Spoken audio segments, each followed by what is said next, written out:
ये किस्सा बर किस्सा है इन शहरी शरीफों का, जो एक सवाल उठाने वाले पर, एक सिस्टम को सही चलता रहे इसलिए सवाल उठाने वाले को किस तरह मुसीबत में डालते रहते हैं।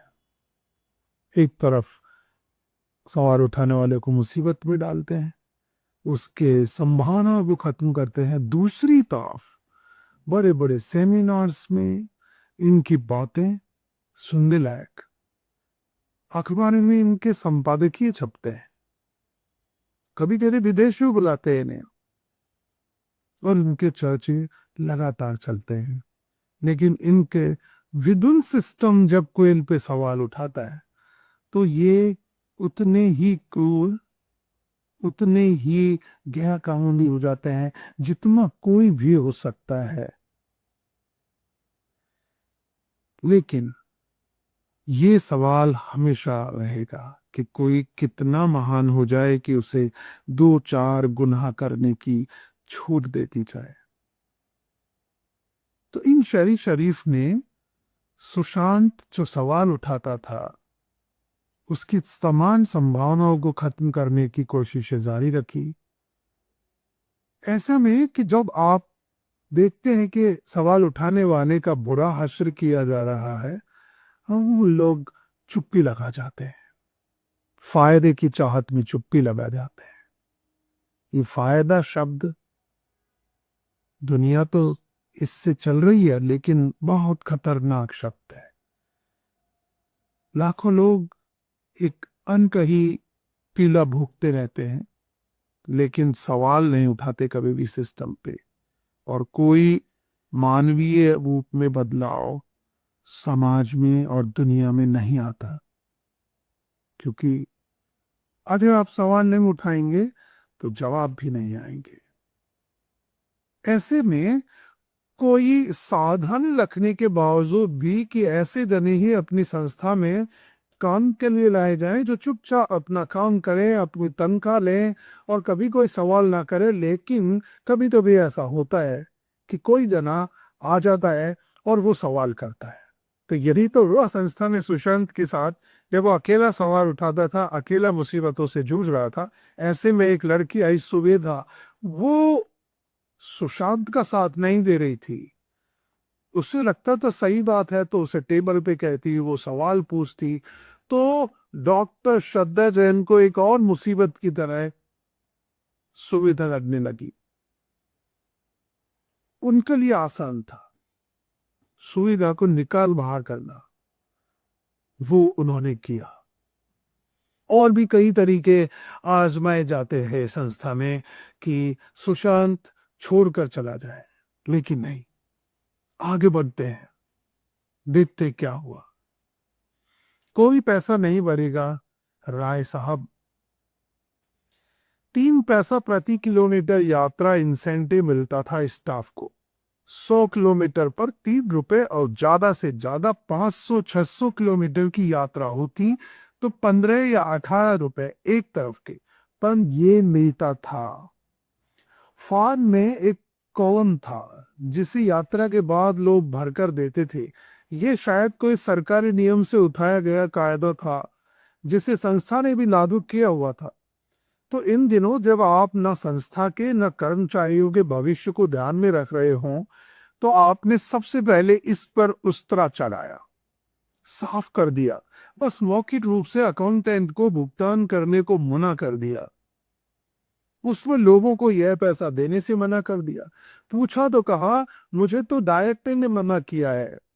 जब उनसे कहा कि क्या कोई आदेश है लिखित में, तो उसने भी इसे अपनी मानो तौहीन माना और तरीकी से यही कहा, जाओ डायरेक्टर से बात कर लो, पेमेंट तभी लेना। ज्यादातर लोग पेमेंट ले लेते, मैं नहीं लेता।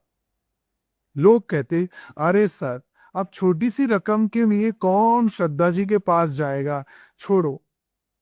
मुझे रकम का साइज प्रभावित नहीं करता था। मुझे लगता कि बिना उचित प्रक्रिया अपनाए कोई कैसे इस तरह के बदलाव कर सकता है जो लोगों के वैधानिक अधिकार है। 1-2 दिन मैं भी चुप लगा जाता, लेकिन खामोश नहीं होता था मैं। फिर जब भी मीटिंग की टेबल पर निदेशक के सामने होते, मैं पूछ लेता सवाल, और अक्सर नहीं, हर बार ही डॉक्टर जैन का जायका खराब करते मेरे सवाल। एक आध बार तो उन्हें फिर से अकाउंटेंट को कहना पड़ता और पेमेंट पूरा मिल जाता बिना कोई पैसा काटे। ये जो मेरे साथी थे, अगली बार ये फिर उठा लेते पूरे पैसे, इंसेंटिव मनी, 3 पैसा प्रति किलोमीटर के हिसाब से, बिना पिछला काटा हुआ पैसा मान ले। गांधी, सुकरात, प्लेटो, मार्क्स को ये भी बराबर सुनते थे, पर सिर्फ सुनते थे। हमारी पूरी दुनिया में भी यही तो हो रहा है ना। लोग बोलते हैं, लोग सुनते हैं। बोलने वाले कितनी बातों को अपने व्यवहार में लाते हैं, सुनने वाले कितनी बातों का विश्लेषण करते हैं एक स्वतंत्र इंसान की तरह। तो दुनिया उनकी आराम से चलती रहती है बिना कोई हील इज्जत करे। मुश्किल उसको आती है जो सवाल करता है। तो वो आ रही है और आती रहेगी, लेकिन मैं सवाल करूंगा। I love question for me, I love question for everybody, for everything. जानता था खतरे बढ़ रहे हैं, तो फिर कुछ ही समय बाद उन्होंने एक लिखित आदेश अकाउंटेंट को दिया और यह इंसेंटिव औपचारिक रूप से कट गया। हम में से कोई कुछ नहीं बोल पाया, मैं भी नहीं। और यह शुरुआत थी हमारे हकों के काटे जाने की, हकों के मारे जाने की। अब मीटिंग में कई बार डॉक्टर जैन सुनाती कि आउट ऑफ स्टेशन अलाउंस कोई नहीं देता, हम इसे बंद करेंगे। यह गलत है। आउट ऑफ स्टेशन अलाउंस के 100 रुपए प्रतिदिन के हिसाब से मिलते थे। कोई 10 साल से यह हम सबको मिल रहे थे। जो भी नया प्रोजेक्ट बनता उसमें यह गुंजाइश रखी जाती, पर अब कहाँ कोई नया प्रोजेक्ट बन रहा है। कब से नहीं बना। नंगी गुनाह तो ये नामचीन निदेशक यहाँ क्या कर रही है, सिवाय मुझे प्रताड़ित करने की तमाम असफल कोशिशों के। अच्छा, और यह संस्था इन्हें इनके अभिभावकों से वारिस के तौर पर थोड़ी ही मिली है। न यह इनकी अपनी दुकान है जिसका जब चाहे शटर डाउन कर देंगी। इन दिनों वे कई बार सुनाते हुए कहती हैं कि हम संस्था बंद कर देंगे। एक दो बार तो हम सब चुप रहे, लेकिन एक दिन मैंने कहा कि संस्था क्यों बंद कर देंगे। यहाँ लोग काम कर रहे हैं, संस्था के पास कॉर्पस मनी है और प्रोजेक्ट लानी चाहिए। दहाड़ते हो बोली थी वे, कौन लाएगा प्रोजेक्ट? आप, मैंने कहा। डायरेक्टर का काम है प्रोजेक्ट लाना और आप डायरेक्टर हैं। तब तक आप ही लाएंगे प्रोजेक्ट। आप नहीं लाएंगी तो क्या ये उस्माना और अनीता, दो बेहद नई सदस्य सामने बैठी थी, उनकी ओर इशारा करते हुए मैंने कहा। लोग हंसे। मैं गंभीर बैठा था। डॉक्टर जैन का पारा 8वें आसमान पर था। गोरे रंग की है तो गुस्से में उनका चेहरा कुछ जल्द ही लाल हो जाता है और साफ साफ नजर भी आता है। मेरे जवाब पर बाकी साथी खुश थे। मुझे लगा और उस्माना और अनीता, तो उनका नाम जिस जगह जिस संदर्भ में लिया गया उस पर तीखी तीखी मुस्कुरा रही थी। आउट ऑफ स्टेशन अलाउंस लोग अपने बिल में ना भरे। यह बात मेरे अलावा शेष लोगों को डॉक्टर जैन ने कभी मेरी अनुपस्थिति में कह दी होगी। वे आज्ञाकारी निकले, मुझे लगता है अपने भाई के आज्ञाकारी। अब 3-4 बार ऐसा हो चुका था कि मैं आउट ऑफ अलाउंस ले रहा था, लेकिन शेष लोग न भरते न उन्हें मिलता। मैंने कई दफा लोगों को कहा, यह हमारा अधिकार है और जब मैं ले रहा हूं तो आप क्यों नहीं ले रहे हैं। यह गैर बराबरी आप लोग क्यों बर्दाश्त कर रहे हो। पर वे नहीं बोलेंगे। एक दिन एक फंडिंग एजेंसी की जिसका प्रोजेक्ट मैं कोऑर्डिनेट कर रहा था के साथ अपने प्रोजेक्ट रिन्यूअल मीटिंग में मैंने आउट ऑफ स्टेशन अलाउंस का पैसा जोड़कर बजट देने की बात की, तो उस फंडिंग एजेंसी के प्रतिनिधि ने मेरी बात मान ली। लेकिन मैंने कहा था, और यह तो अब एक मुद्दा कम और डॉक्टर जैन के ईगो का सवाल ज्यादा था, तो उन्होंने इसे विवादित बोलकर फंडिंग एजेंसी को कंफ्यूज कर दिया। आगे यह हुआ कि इस एजेंसी ने हमें प्रोजेक्ट कंटिन्यू नहीं किया। वजह उन्होंने मौखिक रूप से यहाँ वहाँ कई बार व्यक्त की। अब यह मानो नाम की लड़ाई बन गई थी। तो डॉक्टर जैन ने सबको सुनाते हुए एक दिन कहा कि हम इसे खत्म कर देंगे। मुझे नहीं, आउट ऑफ स्टेशन अलाउंस को। मैं अभी राय साहब से बात कर लेती। राय साहब तब के प्रेसिडेंट थे और ये कहकर उन्हें फोन लगा दिया। उन्हें भी फोन पर कहा कि आप जब भी आ सकते हैं, तब एक दो मुद्दों पर बात भी करनी है। राय साहब ने कहा होगा और इन्होंने हमें बता दिया कि राय साहब कल 1 बजे के करीब ऑफिस आएंगे। अब ये दिन हम लोगों ने अर्ली लंच कर लिया और 1 बजे से ही टेबल घेर कर बैठ गए। राय साहब कोई 2 सवा 2 बजे पहुंचे। ये राज्य सरकार में मुख्य सचिव रह चुके थे और देश में और केंद्र सरकार में भी इनका बड़ा नाम था। इनके द्वारा लोगों के हित में बहुत से अच्छे काम किए गए हैं।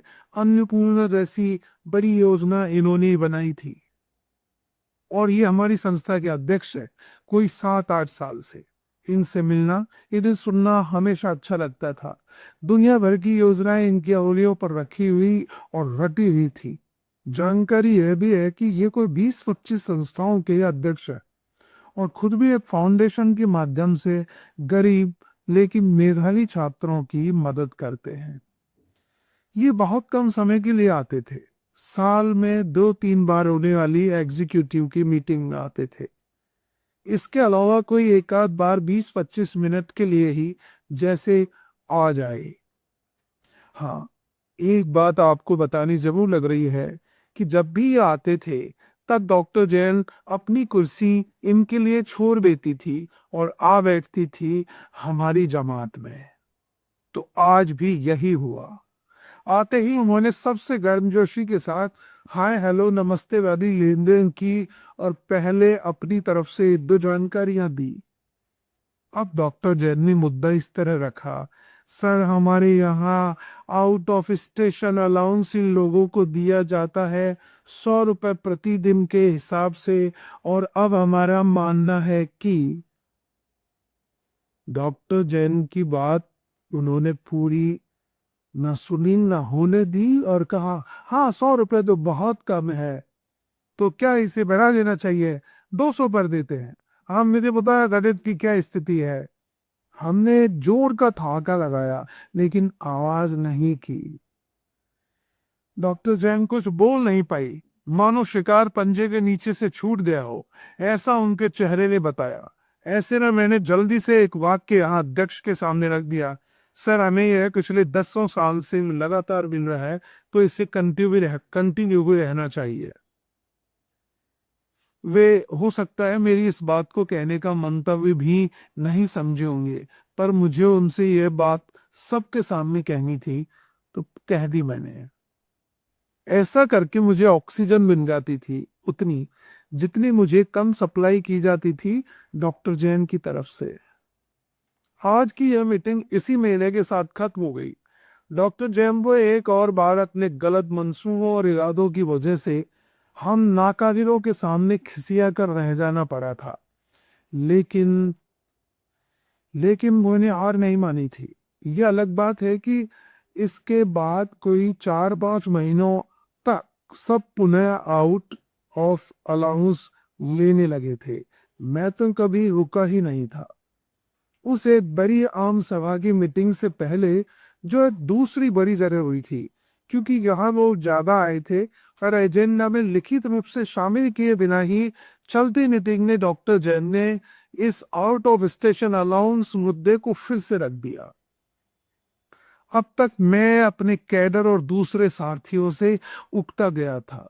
सदन में ये 100 रुपए काटने की बात रखी गई। मैं चुप रहा इस बार और यह रिपोर्ट में मिनट्स बनकर आ गया। डॉक्टर जैन जीत गई थी।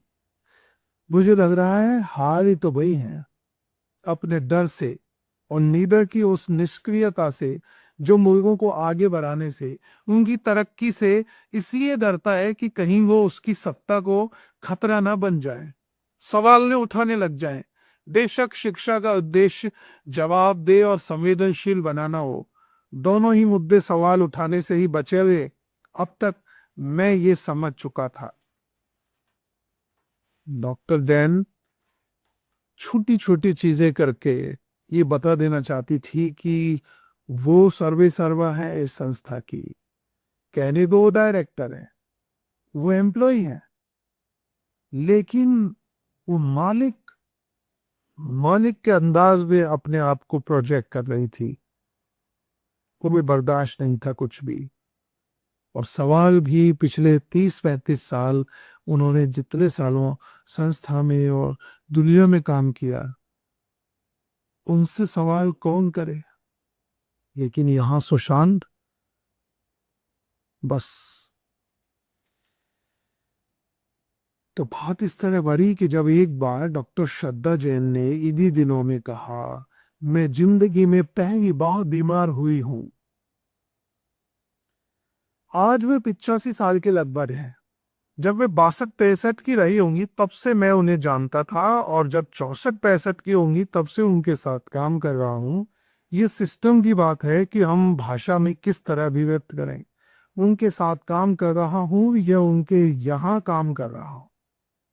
जाहिर है उनके यहाँ काम कर रहा हूँ कहने में व्यक्त होता है कि किसी दुकानदार के, सेठ के या किसी मारवाड़ी के यहाँ काम कर रहा हूँ। और जहाँ एक व्यक्ति यानी मालिक की इच्छा ही सर्वोपरि होगी, वो जब चाहे दुकान खोल दे, जब चाहे शट डाउन कर दे। लेकिन मैं एक संस्था में काम कर रहा हूँ जिसका एक बोर्ड है, और बोर्ड में शामिल लोग बेहद शिक्षित, संवेदनशील, अनुभवी, लोगों के हक की आवाज के लिए काम करने वाले, और सही को सही कहने वाले और गलत को सहन नहीं करने वाले हैं। फिर वो गलती डॉक्टर जैन जैसी बेगमनाम शिक्षाविद करे या संस्था का कोई एम्प्लॉय, जो अक्सर मामूली ही होता है। तो ऐसे ही एक सिस्टम में काम करता हूं मैं, जहां सवाल उठाता हूं मैं, तो यह पूरी तरह जानता हूं कि सवाल मुझ पर भी उठ सकते हैं, और झूठ के लिए कोई स्थान नहीं है यहाँ। एग्जीक्यूटिव, प्रेसिडेंट और बाकी सारा तामझाम न्याय, मूल्य और लोगों की बेहतरी के लिए है। तो डॉक्टर जैन आज दिन तक मेरी निगाह में अच्छे, बेहतर स्वास्थ्य का एक आदर्श है। अभी तक भी मैं उन्हें हेल्थ आइकॉन कहता फिरता हूँ। हमेशा समय की पालना करती। समय पालन यानी समय पर कहीं भी आना जाना, नियत समय पर निर्धारित काम करना और स्वास्थ्य का बड़ा संबंध है। आप समय के तो पाबंद है, लेकिन अक्सर अस्वस्थ रहते हैं, तो आपकी समय पाबंदी भी धरी रह जाएगी। मतलब आप मिसाल नहीं बन पाएंगे। डॉक्टर जैन आज दिन तक मिसाल है, क्योंकि वे स्वस्थ हैं। मुझे लगता है कि खुद को स्वस्थ रखना किसी भी व्यक्ति की पहली प्राथमिकता होनी चाहिए, और इस प्राथमिकता के आड़े कोई भी चीज आती है तो उसे दूर करना चाहिए। मुझे लगता है कि किसी भी आड़े आने वाली चीज का सबसे प्राथमिक उपाय है सवाल करना, खुद से भी और दूसरों से भी। तो यह स्वास्थ्य यों ही बिना किसी जतन के नहीं मिल गया था डॉक्टर जैन को। मैंने देखा, 20 बरस देखा, बता रहा हूं, और वो बताती भी थी और करती भी थी। सुबह 4 बजे तक उठ जाने वाली डॉक्टर जैन के रूटीन में शामिल था सुबह सैर करना। अपने नपे तुले छोटे छोटे कदमों से जमीन नापते उनको मैंने कई बार देखा। जब हम एक साथ कहीं यात्रा कर रहे होते, किन्हीं प्रशिक्षणों में होते, साल में 1-2 ऐसे नियमित जलसे होते थे जब हम अपनी जगह, अपने शहर से दूर अलग किसी शहर में, कस्बे में 3-4 या 5 दिन तक भी होते थे, तब मैं उन्हें ऐसा करता देखता। पढ़ना उनकी दिनचर्या में शामिल था, वे भी सुबह 8-9 से पहले, जैसा वो जब तब बताती थी। और ये जो दुनिया भर की नॉलेज उनको थी, एक से एक नए लेखकों और किताबों के बारे में वो हमारे साथ बात करती थी। वो सब यही तो था। वे पढ़ती, ऑफिस में आकर हमारे साथ उसे शेयर करती, सुनाती, और वो यह भी कहती थी कि पिछले कुछ सालों से मेरी बेटी मुझे नए मुद्दों, किताबों और करंट इशू पर नियमित अपडेट करती है। नाश्ता बेहद जरूरी था इनके लिए। सुबह 8 बजे तक तैयार होकर ये ना सिर्फ नाश्ता कर लेती बल्कि नाश्ते की इम्पोर्टेंस भी ये जब तक बताती, और सुबह 9:30 तक ये ऑफिस आ जाती, चाहे कितना भी काम हो, कितनी भी चिंता हो। और पिछले 4-5 सालों से तो मेरी इनकी जो खींच ढील चल रही है, वो भी कितनी भी कैसी भी विकट होती, ये लंच जरूर करती। जिसके बारे में मैंने बताया ना आपको कि जिस टेबल पर लगातार मीटिंग होती और उसी पर हो जाता लंच, कभी अर्ली लंच, जहां इन्होंने अपना शिष्टाचार और व्यवहार बदल लिया था। आपको याद है ना, खाना खाते वक्त की चुप्पी। कभी इनको खांसते छींकते शायद ही किसी ने देखा हो, और कोई मुश्किल से ही दिन होगा जब मैं दिन में 10 एक बार खांसा छींका नहीं हूं। कई बार तो इनसे टोका भी हो, मतलब इन्होंने मुझे टोका है।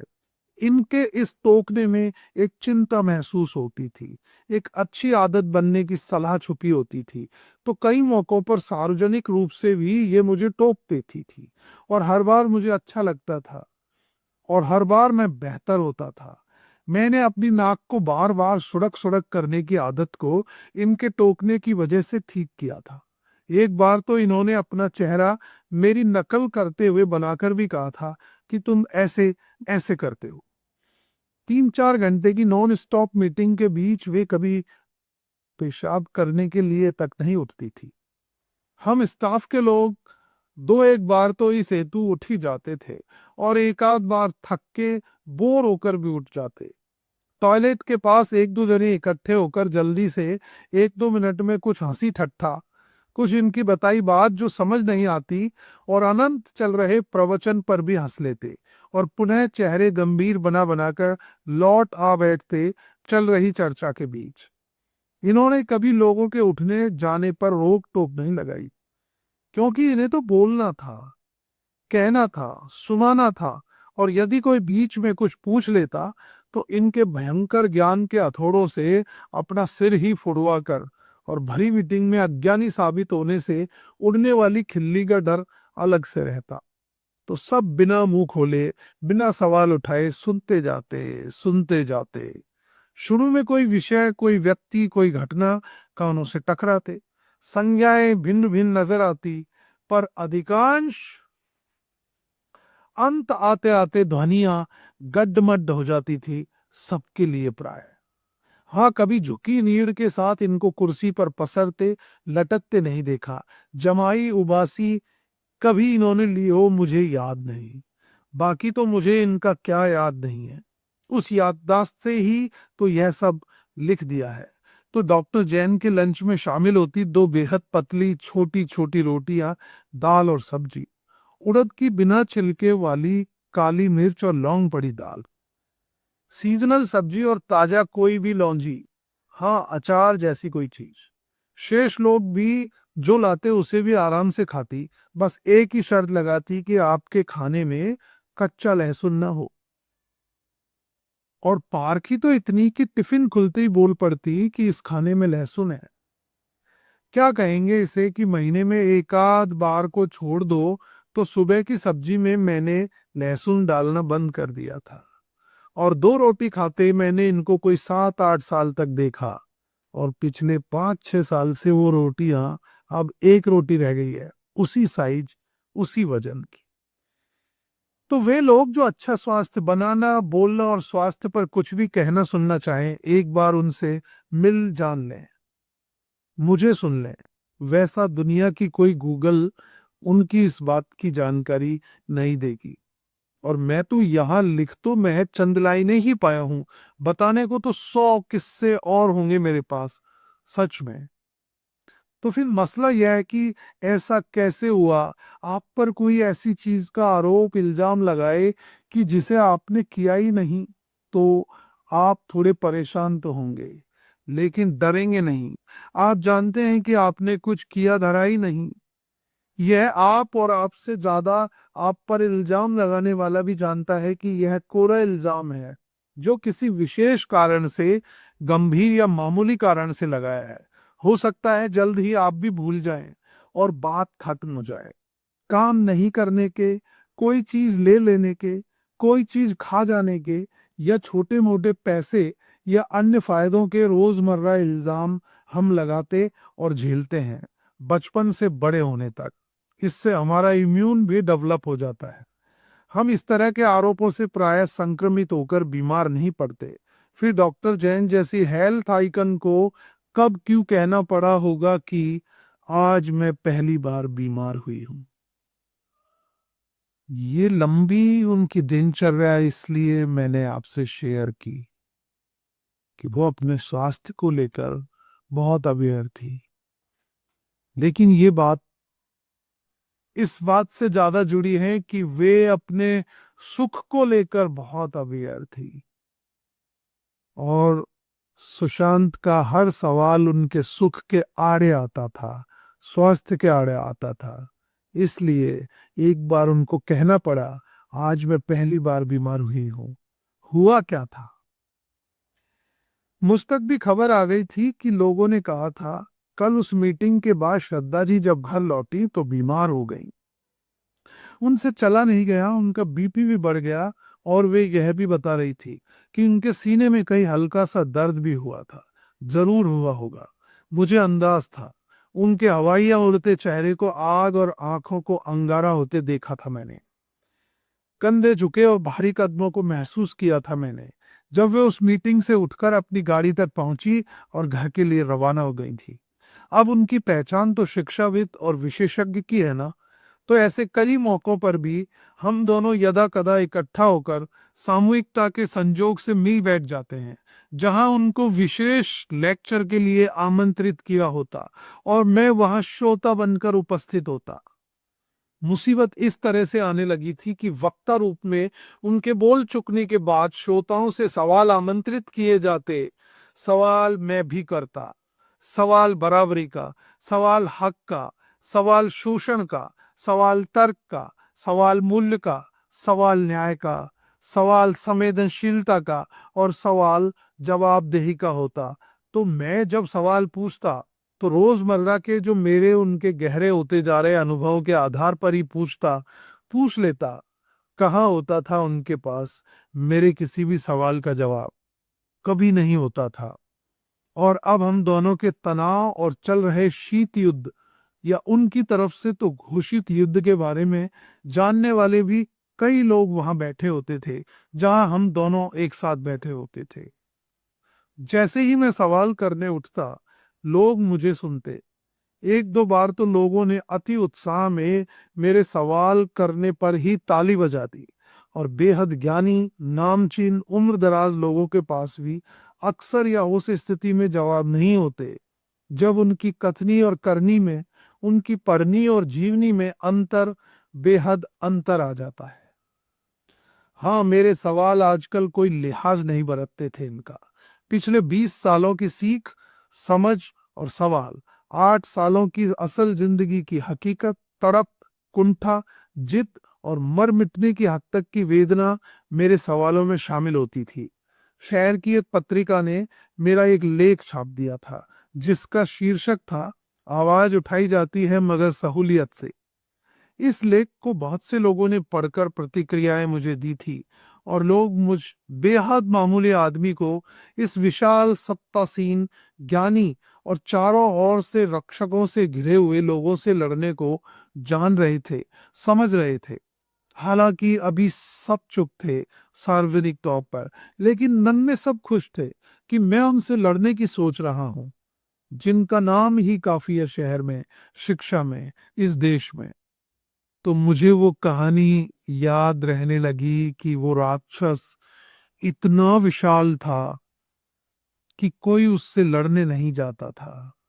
सब शिकार होते रहते थे, और मैंने उसी कहानी से यह याद रखा था कि राक्षस इतना विशालकाय था कि कहीं से भी यदि एक पत्थर मारा जाए तो वो निशाना चूकेगा नहीं, उसे लगेगा ही। मेरे दिमाग की जेबें उन पत्थरों से भरी हुई थी जो डॉक्टर जैन ने मेरी तरफ उछाले थे। और यह सच था, मेरी ये हेल्थ आइकॉन अपने स्वार्थ, सत्ता की लालच और मेरे सवालों से उपजे भय की वजह से पहली बार बीमार हो गई थी। इस घोषित बात को अब कोई 4-5 साल हो गए हैं, डॉक्टर जैन स्वस्थ नहीं हो पाई है। इसकी लंबी रिपोर्ट है मेरे पास। अगले किस्सों में, अगले अनुभव में, अगले पन्नों पर भी आप उसे पढ़ समझ सकते हैं। शेर शरीफ के इन अनुभवों को जब लिखा गया तो बहुत सी प्रतिक्रियाएं आ रही थी कि ऐसा कैसे लिख सकते हैं आप पर तो केस हो सकता है, आपने जिनके साथ काम किया उनके खिलाफ लिख रहे हैं।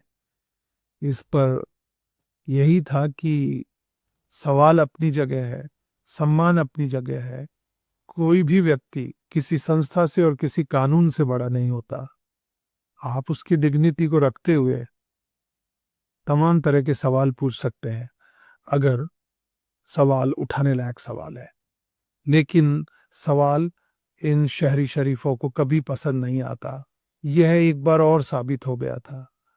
तो इन्होंने और नई मुसीबतों के इंतजाम और नए तरीके से उपेक्षित करने की नई योजनाएं बनाई सुशांत के सामने।